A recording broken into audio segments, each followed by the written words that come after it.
Сьогодні день пам'яті українського поета та дисидента Василя Стуса. Його не стало 4 вересня 1985-го в карцері в таборі в Пермській області. На суді, який засудив поета до 10 років примусових робіт та 5 років заслання, його адвокатом був відомий нині політик Віктор Медведчук. Подробиці цього процесу український журналіст та історик Вахтанг Кіпіані виклав у книзі «Справа Василя Стуса». Віктор Медведчук подав позов проти автора. Справу почнуть розглядати в Дарницькому суді столиці 2 жовтня. Які претензії висуває Медведчук до Кіпіані, з'ясовували наші журналісти.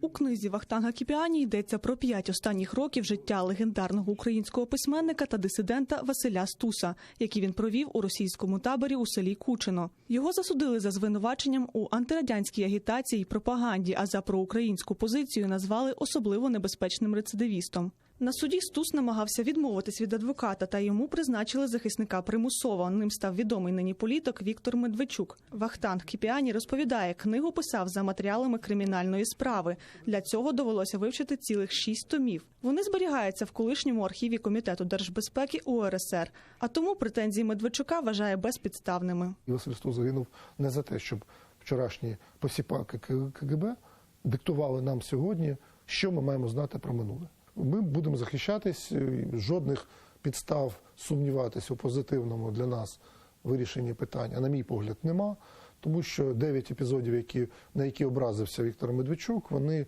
легко, на мій погляд, заперечуються у відкритому і чесному судовому засіданні. Книгу презентували ще у травні, а за кілька місяців Вахтанг Кіпіані, видавництво та навіть друкарня отримали позов від одного з лідерів партії «Опозиційна платформа за життя» Віктора Медведчука. Політик вимагає повної заборони на розповсюдження книги, бо вона, буцімто, містить недостовірну інформацію й ображає честь та гідність. Почути особисто позицію Медведчука нам так і не вдалося, та ситуацію погодився прокоментувати однопартієць політика і, зокрема, голова Комітету з питань свободи слова Нестор Шуфрич. Кожен має право в суді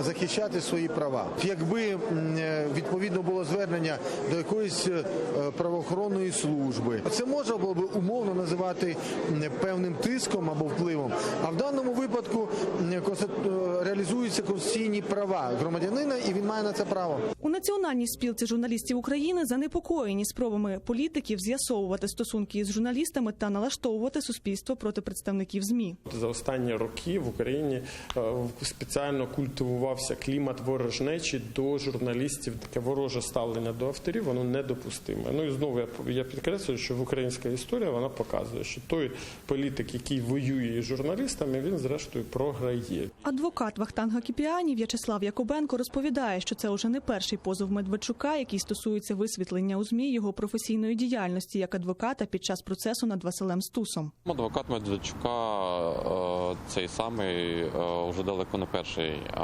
позов подає з того самого приводу.